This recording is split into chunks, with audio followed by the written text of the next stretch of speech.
Dear Dairy, few things to cover today. First of all, to my fellow veterans, thank you. Thank you, thank you, thank you, thank you, thank you. Now, granted, my service was eons ago. Okay, maybe not quite that long ago. It's not like I was, well, eons ago. We really didn't have a military, did we? We didn't really have a nation an eon ago. Regardless, it was a while ago. Yeah, it was a while ago. It was before all of this mess that's going on right now had even started. So, bleh. Still, veteran. So, to the rest of you fellow veterans, thank you. Thank you very much. Second. Speaking of second, it's fitting that this should be second because it is the second anniversary of Skyrim's release. It was on 11/11/11, which is 2 years ago today, that Skyrim was released, and thus my life neared completion. And it'll get even nearer to completion once I upgrade my machine to a point that it can actually play it. I mean, it could play it when it came out, as long as I didn't try to mod it at all. But once I discovered, wait a minute, I can have thicker grass and animals that actually act intelligently, and oh my god, I can have rain that sounds like rain, and a horse that doesn't go chasing after the dragon trying to kill it and run off a cliff. And once I started putting all the, high-res textures and all the stuff that makes it look really good and just makes it look amazing, once I started putting all that in, it very quickly went way beyond my computer's capacity to play. So I think my character's like level 34, which sounds like a lot. But if you put Skyrim in there, which is Skyrim redone, not so much. Level 34 is like, don't hurt. You're still kind of low. Because you go up to 100. I always go to 11. Yeah, so happy second anniversary to Skyrim. What else do I have here? I finished watching season 1 of Arrow on Netflix. Neil McNeil has a poster of Arrow on his room, on his wall in his room.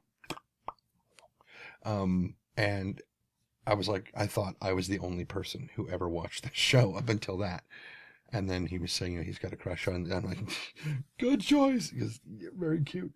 I think my favorite thing that the main character, Oliver, well, the actor does as Oliver, is when he's Oliver and not when he's, the Hood or the Green Arrow or the Vigilante or whatever you want to call him. One of the things that he does as Oliver is when he's talking to people, he will occasionally go, and just barely lift his chin up like, and he's always got this slight smile on his face when it's really cute when he does that. I really like that. But I was kind of losing it a little bit in the late middle of season 1, and I was like, okay, you're starting to lose me here. You need to pick things back up. Oh, they did. The last 2 or 3 episodes, when everything came hitting at one time, I was like, oh my god, oh wow, and then the last, very good stuff. Very good stuff. And it had John Barrowman. Because who doesn't love John Barrowman? Except for, maybe Republicans. Not all Republicans, of course, but Tea Partiers, almost certainly. Though I'm certain that there's probably at least, there's 40 of them, right? The Tea Party people.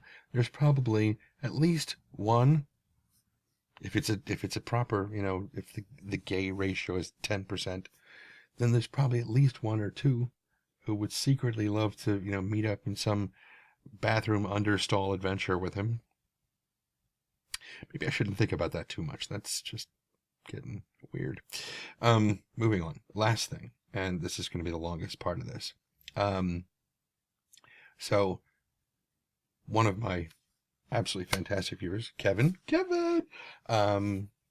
who, if I remember correctly, is a game designer, a developer, and he was working on a game. And I say was because you failed me, YouTube, internet as a whole. You failed me.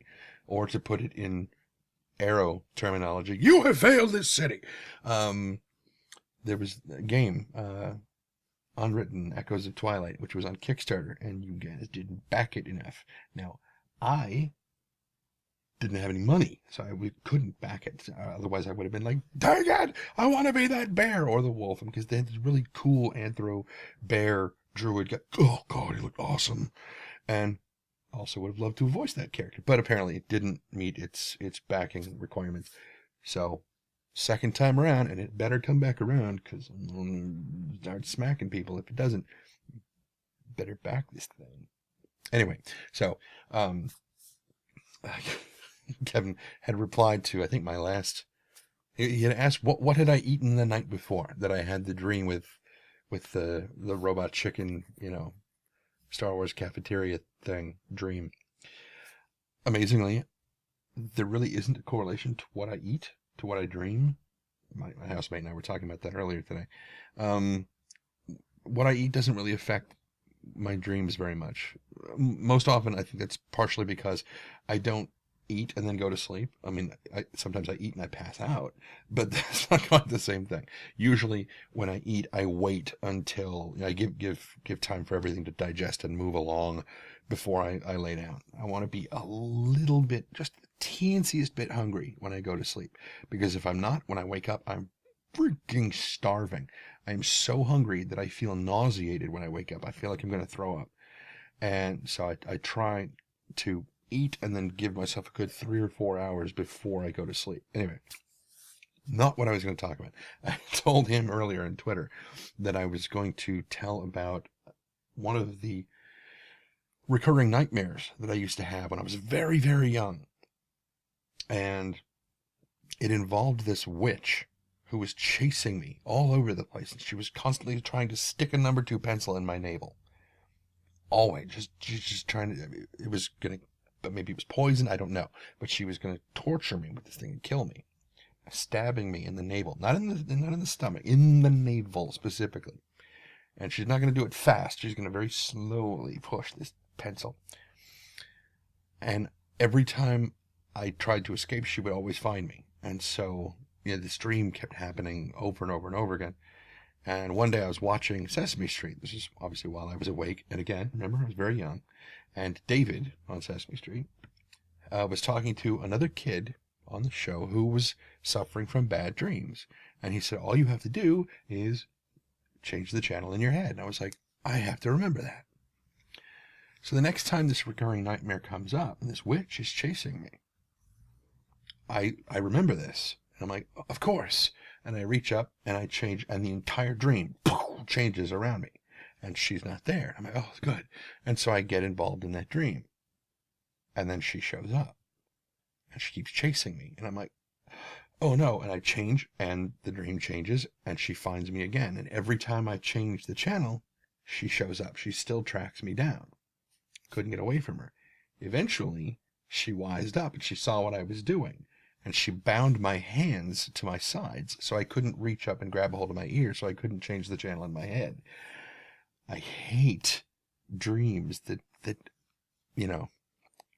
learn from me and just, I haven't had that dream in a long time. It stopped when I hit my teenage years, but my recurring nightmares now are much, much worse. I think they're actually classified as night terrors now instead of nightmares. Nightmares I can deal with. They're just scary dreams, but I think what I have, I believe, are classified as night terrors because I will be just sitting, talking to someone, or, I'm sitting in a dream reading a book.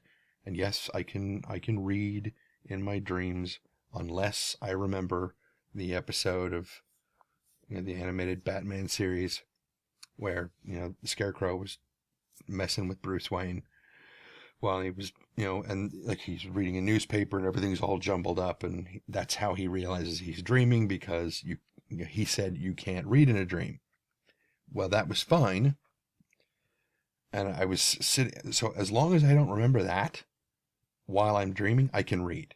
But if I'm reading in a dream and I remember, wait a minute, didn't I see in that episode of Batman the Animated Series that you can't read in a dream?